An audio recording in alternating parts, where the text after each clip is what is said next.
Quelle surprise aimeriez-vous voir à l'Euro? On en débat ensemble, le 32-16 est ouvert bien sûr, à 9 mois de l'Euro, je le disais, le sélectionneur a assez nettement les contours de sa liste, sauf blessure, une bonne liste de 19 joueurs, à peu près certains d'y être. Mais vous, quel joueur jamais appelé aimeriez-vous voir à l'Euro l'été prochain? Oui, Tiens Nico, j'ai une petite réflexion, un petit jeu. Vas-y, n'hésite pas.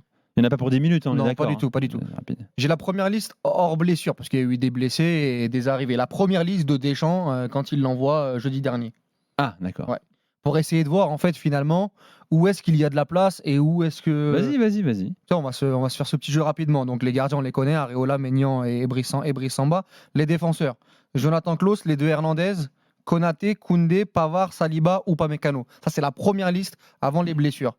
Le gros coup à jouer, c'est Jonathan Klaus. C'est ça. Au milieu de terrain, Eduardo Camavinga, Youssouf Fofana, Boubacar Kamara, Adrien Rabiot, Aurélien Tchouameni. Oui. Pas énormément de place, mais on en parlera après. Peut-être une petite place. Et les attaquants, Kingsley Coman, Ousmane Dembélé, Olivier Giroud, Antoine Griezmann, Kolo Muani, Mbappé, Thuram. On t'a fait le débat, il n'y a pas de place. Je vois très peu de place chez les attaquants. Donc, non, mais pas qu'attaquant, mais Après, même dans c'est le une liste de combien? C'est une liste de 23 ou 26? C'est 23. C'est 23. C'est 23. Il reste 3 places alors. Ouais.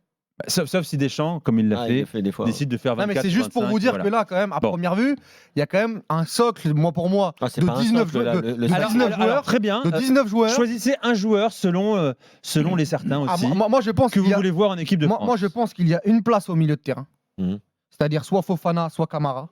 Je sais où tu vas aller.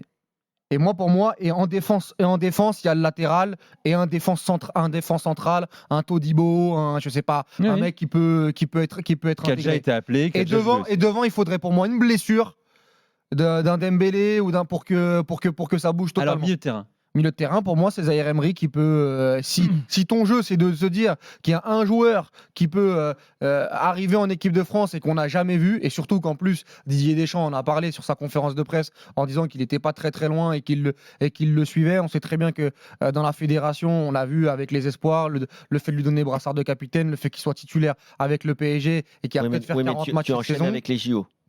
Oui, enfin après, je pense que la priorité, c'est l'Euro. Avant les JO. Tu enchaînes avec les JO et tu sors ton capitaine. C'est-à-dire que tu fais une pédrie comme Pedri qui avait enchaîné l'Euro et les Jeux Olympiques. Après, il l'avait payé cher. Mais pour moi, la surprise, c'est Warren Zaïre-Emery. Et devant, l'Euro. Matistel. Moi, je pense que tu pars de trop loin. Matistel, tu pars de trop loin. Et attention, pour moi, j'ai une petite cote. Oui, mais c'est des bouts de match, Matistel. On va voir comment ça évolue. Pour l'instant, c'est des 20 minutes par match maximum. Moi, j'ai une petite cote, mais ce serait un retour. C'est celui d'Nkunku qui, s'il se remet de blessure, notamment avec Chelsea, il peut intégrer la. Pour toi,